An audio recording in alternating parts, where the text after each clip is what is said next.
All right, welcome back to selling, and this is going to be our second section of selling. And I think I've done a good job, at least, of condensing all these chapters down into some good, important parts. Selling, as we know it, has changed, and I kind of talked about that last section. But for this, our objectives today, we're going to define what personal selling is. We're going to identify some sales positions and what industries they exist in. We'll talk about the steps in the sales process. And then we'll talk about how customers make buying decisions. And then we'll talk about selling as a career. And this last objective, we'll get to more and more throughout this section. I'm going to add in various videos about different sales jobs. And we'll talk about some careers that you could potentially have as a salesperson. I'll try to focus on ones that are of, I guess, a high-paying nature. And not to say that there's anything wrong with making less money, but I like to focus on, a lot of successful people, and that tends to happen with some great jobs. So let's keep going. So the heart of the matter is the purpose of selling, and the different levels of customer decision making will help salespeople determine how they perform the various steps of the sale. And what do I mean by that? I mean, when we think about selling, if we walk into Walmart, we're really getting no selling whatsoever. We kind of know what to expect. Versus if we walk into a Nordstrom, we get a different level of selling where we might be offered some help to try things on or show us where something is. And then if we thought about where and how we buy a car or a house, now we're at a completely higher level of selling in where we're doing research not only about the product, but who our salesperson is and if they're going to represent us in a positive manner, look out for our best interests. So think about your various jobs that are out there and how those different sales positions need to service their customers differently because we make and have a different buying process for that purchase. So here's our vocabulary, and not a whole lot here. We're going to knock it out pretty quick. We'll go through it as we go along, and these three on the bottom we'll focus on towards the back half of this section, and they all kind of tie together.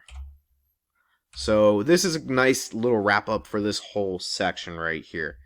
And it talks about sales positions and where they are. They're in retail, industrial, service, telemarketing, nonprofit, and internet companies. And to me, it's funny that this book really isn't that old, and the internet companies are completely separated, where my argument now is that all of these nonprofit, telemarketing, service, industrial, and retail, they're all internet companies anyways. It really doesn't need to be its own category unless we're specifically talking about companies that provide an internet-only service, and that might be companies that provide CRM systems like we talked about last section, not even last chapter. So the steps of a sale. Now, they have come up with this acronym ANPOX, which doesn't sound like anything right or correct, but it is what it is. And I have a better one to kind of replace that hits all the points, and we'll talk about both of those in a minute. And then our buying decisions are kind of extensive, they're limited, or they are routine, and we'll go through examples of those as well. So personal selling is any form of contact between the salesperson and a customer, and it takes place in retail, business to business, and telemarketing. And this is a great spot to stop the video and get some examples of these, and then we'll keep going.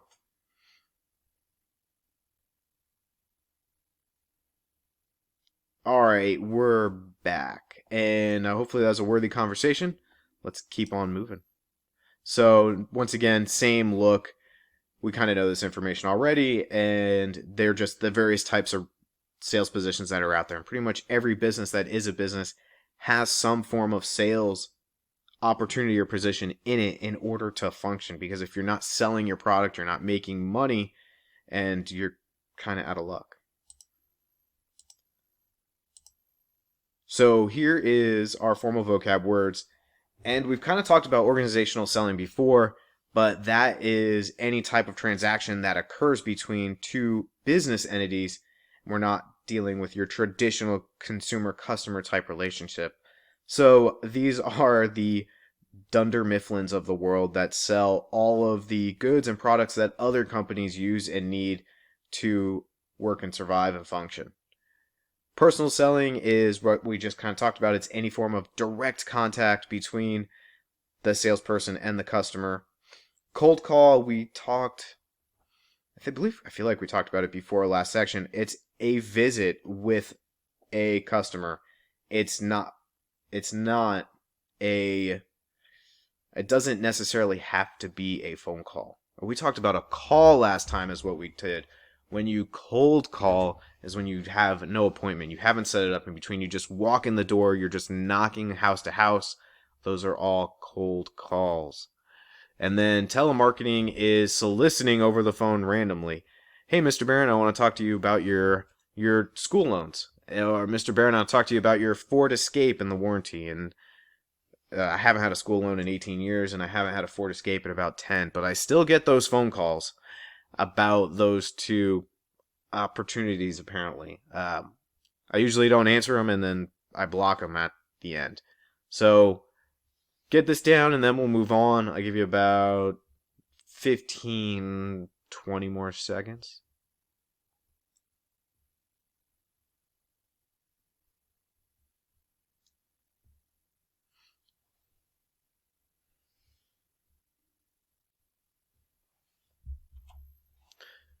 So, if you want, there is a do not call National Registry, and it is there.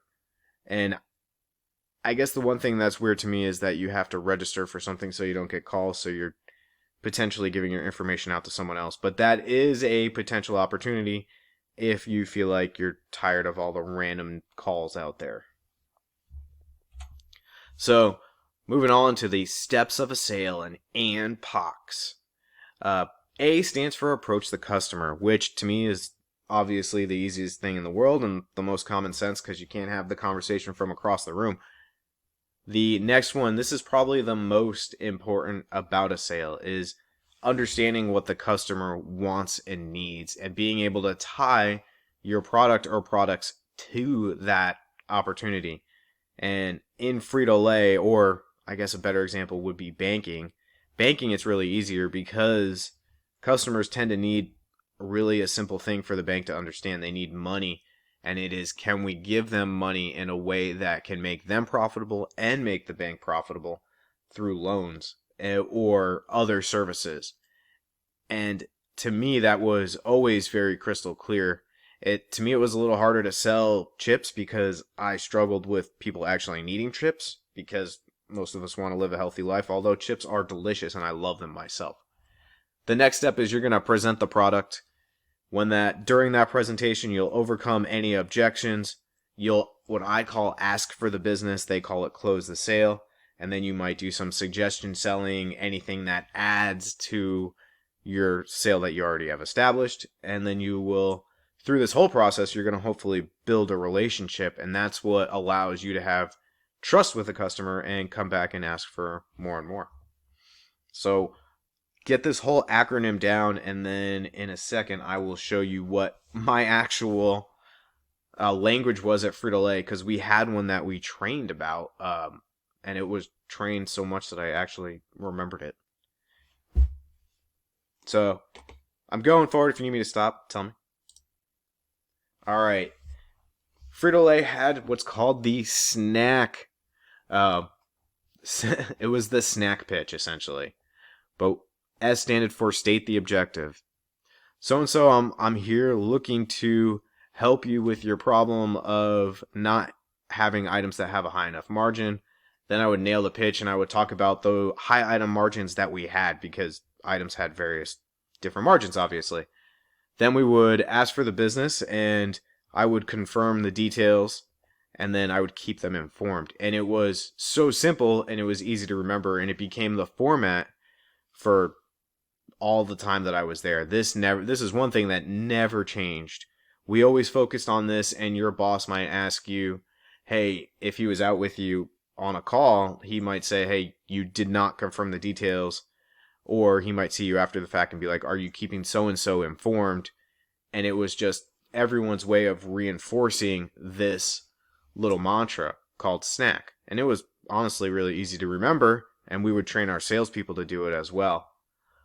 So that's Snack. And I'm sure all types of businesses have all of their own versions of selling training.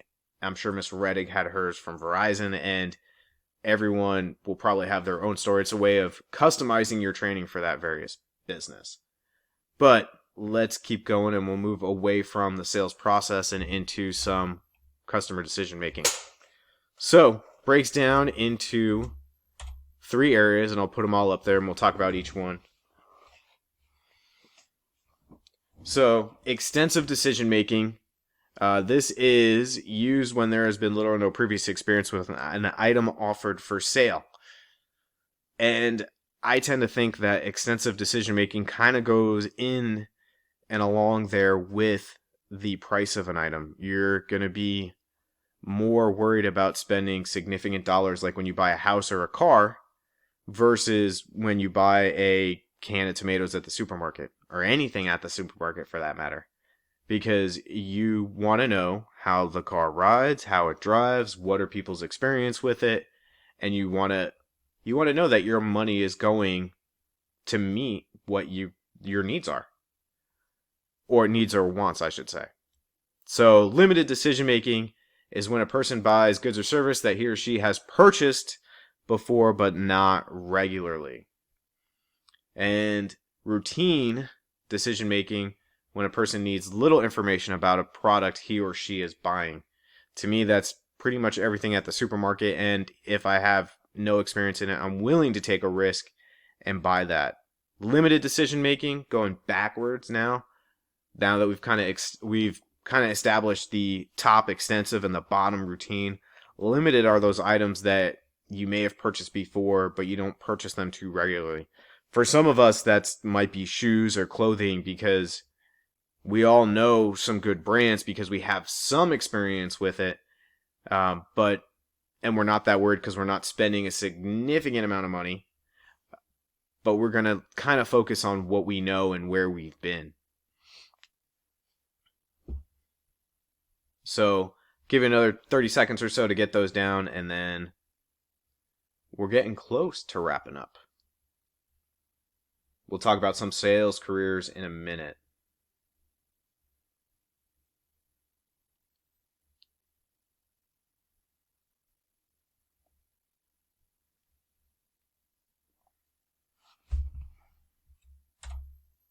So actually, here's another version of these definitions. Let's pause it. Maybe you guys can come up with some good examples real quick of other than what I've mentioned, and we'll go from there.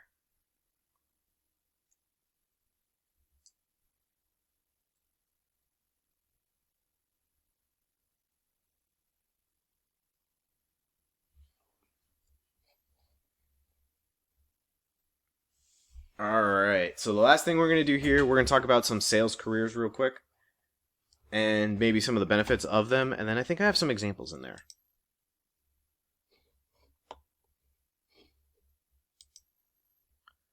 Alright, so some of the benefits of sales careers. There is significant advancement, and for example, my job at PepsiCo was a district sales leader. My boss was the zone sales leader. I had essentially a portion of a state. My boss had multiple states, and then it went up. There was a director of sales, there were key account managers, and there was all this room for advancement, and you could have a spectacular career change jobs every 5 years or so, and just move up through experience and hard work and have all a fantastic experience in sales. They did have a car allowance, and I got paid for miles, and I had an expense account. If our key account managers who were in charge of the larger regional supermarkets, I guess they'd be in charge of what you would call a Kroger or Costco, or there was a Walmart team. They had their own vehicles, which was nice, but they were Priuses. It wasn't that nice. The nice thing was I did make bonus. It was not direct commission. My sales reps made commission, they had I would earn a bonus based on how well they did on their goals and quotas. And then there are always benefits to being the best. You win awards, you win extra money, so on and so forth.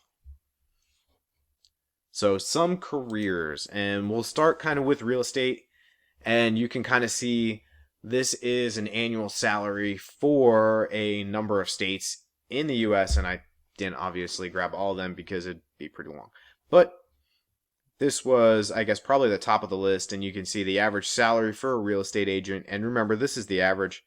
This is just all of the salaries earned, divided by the number of agents. And there's going to be people that are on the low end of this, and then there are plenty of people making significantly more money than this doing their real estate job. Hourly wage is just them taking a number and pretty much dividing it by 40 hours a week. But that's not how real estate agents are paid. They're not paid hourly. They're paid by deals that they close. And the more money that you close, the more money that you can make. Medical sales. All medical sales businesses usually provide a great salary, $98,000 on the low end for a small company, and that's just a service provider, is awesome. So there are providers, manufacturers, and distributors, and in any of those rankings, that is a great amount of money to live on, and will take you in an amazing direction in life. You'll live a great life in the medical sales field and community, and they have great expense accounts. They take doctors out, which people argue they shouldn't, but that's kind of the state of the situation. They pay for lunches, they so on and so forth. They end up with great relationships in medical sales. State Farm Insurance. So this is for just an agent, and an agent selling a insurance regularly has kind of this. They have a small base pay, which you see on the left, and then they have an average additional pay, which is their additional compensation for selling. So they have a commission for selling insurance. And this is what the agents are paid if you are one of the few lucky ones to actually franchise and own your own retail location. On average, they make $300,000 or $400,000 managing that location, but there is a lot involved in that. And you have a handful of agents under you and probably a secretary or two. You're making a lot of money and you're paying out a lot of money, but those businesses do very well for State Farm.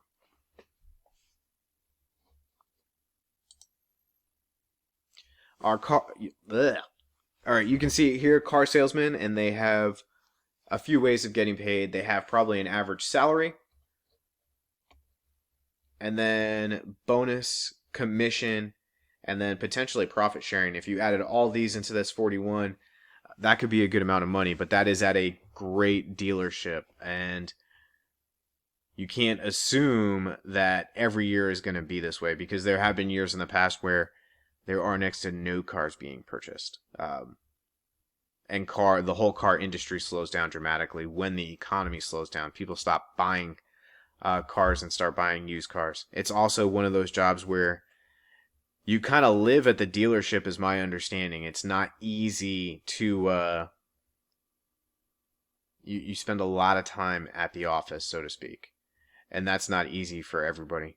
You're starting to compete with places like Carvana, which are selling cars online without the hassle. And then you also have to be a person that is willing to, I guess, go through what a car salesman has to go through. It's not an easy job, and you kind of be a little bit of ruthlessness in you. And you got to be a car salesman. It's just not easy.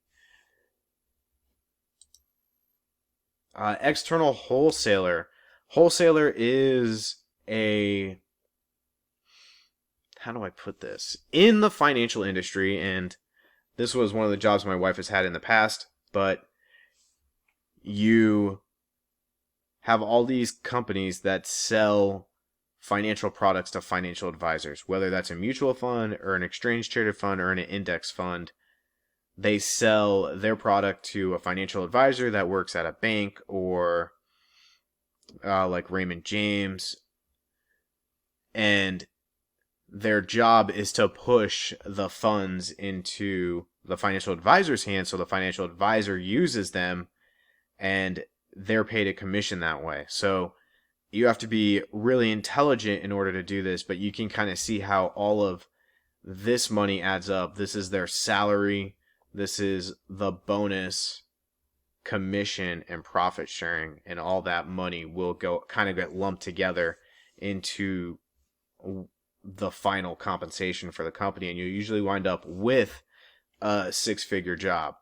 The hard part about this job is that depending on the company you work for, your territory could be massive. I mean, there are some shops that are fairly small and they cover the United States with 4 or 5 salespeople. That means you might have the northeast of the country or the west of the country, and you're nonstop travel living out of a suitcase in a hotel. That being said, if you like that life, then it might be perfect for you because you're on the road 4 to 5 days a week sometimes, and you're just nonstop go, go, go, go, go. It is a suit and tie job.